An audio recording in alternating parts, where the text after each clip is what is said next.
Connoisseurs swear this coffee from a far-off land is, well, good to the last drop. Very, very good. And as John Blackstone tells us, for the price, it better be. Coffee experts call it cupping, the standardized ritual for evaluating coffee beans. The beans under scrutiny at Equator Coffee, a specialty roaster in San Rafael, California, have Equator's co-founder, Helen Russell, reaching for superlatives. This is a treat. This is passion. This is history. This is drama. This is the best coffee in the world.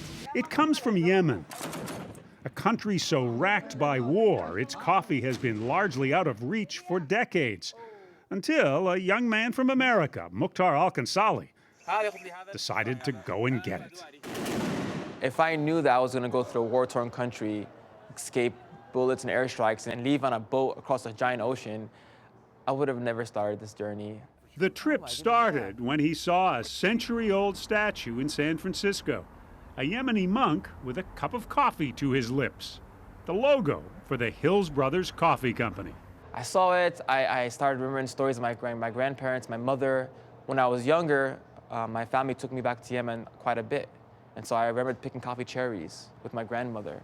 The connection he felt to coffee drew him back to ancient villages in Yemen, a country his parents left before he was born, a place where for hundreds of years coffee has been grown on steep mountain terraces. I went to about 32 different regions across Yemen. It was a very interesting time for me because I didn't realize how crazy of a place it was going through the political instability. Yemeni farmers are said to have been the first to cultivate coffee. Cut off from the international market for years, their standards had been falling. So I realized the way it was picked and processed was very arbitrary, and so I had to slow down and begin working with them hands-on. And that looks like building them raised drying bed systems, giving them moisture analyzers, but probably the biggest thing was giving them microloans. The first year we paid for 6 weddings, and they paid us back in coffee cherries.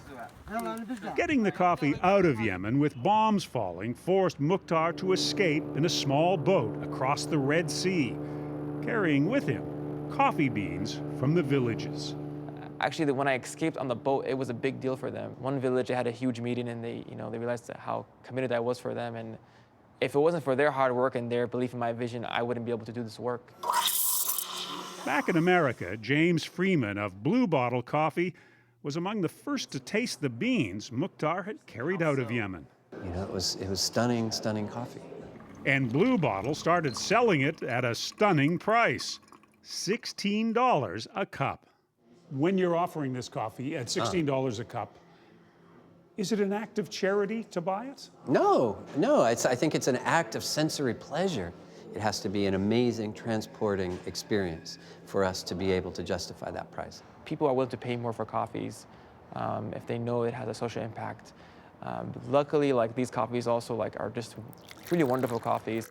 That price begins with farmers in Yemen being paid a fair price, then rises with the cost of transporting the coffee out of the remote mountains and exported from a country in conflict to a package here in America. If I want to help my farmers, I have to make sure their coffees are great. When someone pays $16 for a cup of coffee, it better be a good coffee.